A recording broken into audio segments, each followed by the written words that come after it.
दोस्तों, क्या ये नंबर्स आपके लिए कोई मायने रखते हैं? अगर हाँ, तो बधाई हो, आप मिलियनर बन चुके हैं। आप सोचेंगे कि नंबर्स से भला कैसे कोई मिलियनर बन सकता है?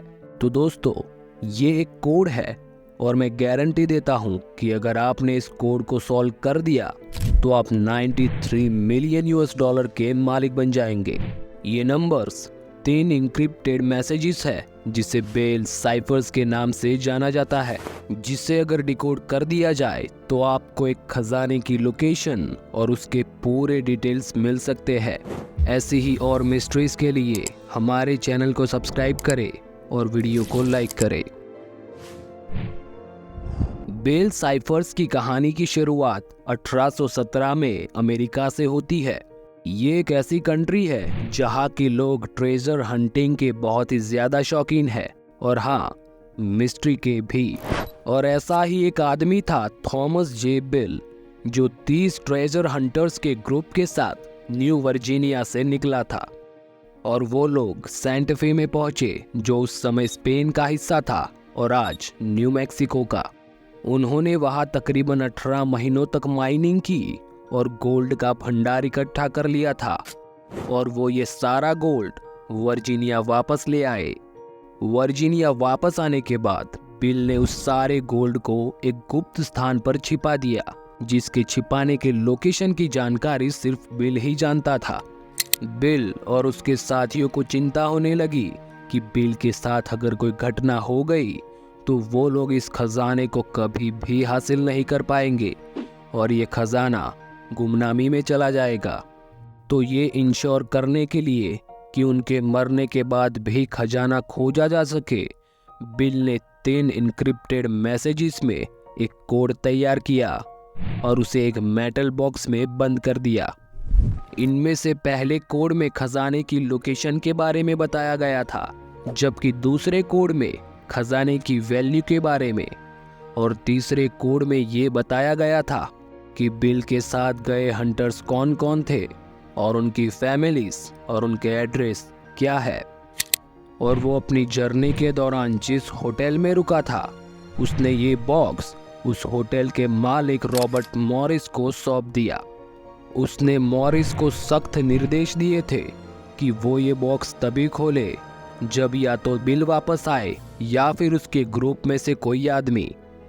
रॉबर्ट मॉरिस शायद एक ईमानदार आदमी था, या फिर वो उस बक्से के बारे में शायद भूल गया था, क्योंकि उसने वो बक्सा 23 सालों तक नहीं खोला। यानी कि वो 23 सालों तक उनका इंतजार करता रहा।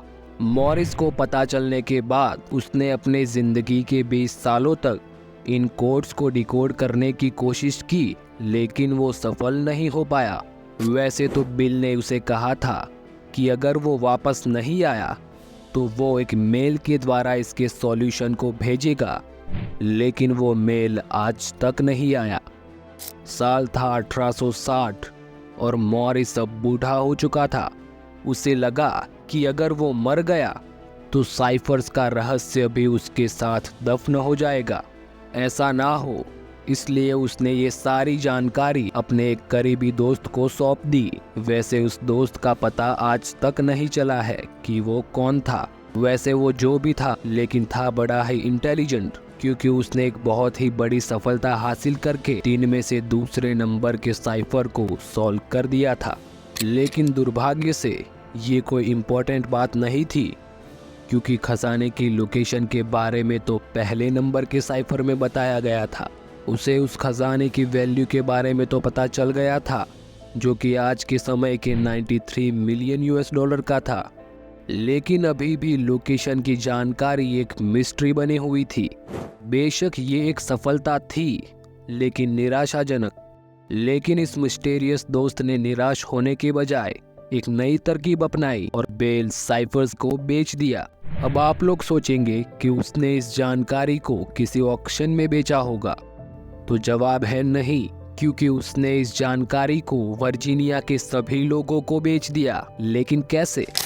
1885 में उसने बिल पेपर्स के नाम से एक पैम्फलेट पब्लिश किया, जिसमें उसने उस खजाने और साइफर्स के बारे में सब कुछ बताया था जो उसे पता था। उसने इसकी कीमत 50 सेंट रखी, जो आज के समय के $15 के बराबर है। शायद ये उसका एक ब्रिलियंट मूव था, क्योंकि उसके पैम्फलेट की डिमांड वर्जीनिया की सारी दुकानों में थी, क्योंकि लोग अमीर तो बनना चाहते हैं, लेकिन बहुत ही जल्दी। वैसे तो अनसॉल्व्ड साइफर्स लोगों के लिए यूजलेस थे, लेकिन उसमें जो स्टोरी थी और जो सपना उसमें दिखाया गया था, उसके लिए लोगों ने पैसे खर्चे। बहुत से लोगों ने अलग अलग तरीके से खजाने को ढूंढकर अपनी किस्मत आजमाई है, लेकिन आज तक कामयाब कोई नहीं हो पाया। हजारों लोगों ने लाखों घंटों का समय इस पर लगाया था, लेकिन बाकी के 2 साइफर्स आज तक कोई सॉल्व नहीं कर पाया। बिल पेपर्स को पब्लिश किए हुए तकरीबन 130 साल हो गए, लेकिन आज तक कोई भी कामयाब नहीं हो पाया। तो ये था इस वीडियो का पार्ट 1, जिसमें हमने बिल पेपर्स की हिस्ट्री के बारे में जाना। पार्ट 2 में हम लोग जानेंगे कि कैसे मॉरिस के दोस्त ने उस दूसरे वाले कोड को डिकोड किया था, और ये भी जानेंगे कि आज के ज़माने में बेल साइफर्स के रिलेटेड कोई ऐसे प्रूफ्स है जो उसे सच साबित कर सके। और अगर आप ऐसे ही और इंटरेस्टिंग वीडियोस देखना चाहते हैं तो इन 2 वीडियोस में से किसी पर भी क्लिक करें। मिलते हैं अगले वीडियो में, तब तक के लिए धन्यवाद।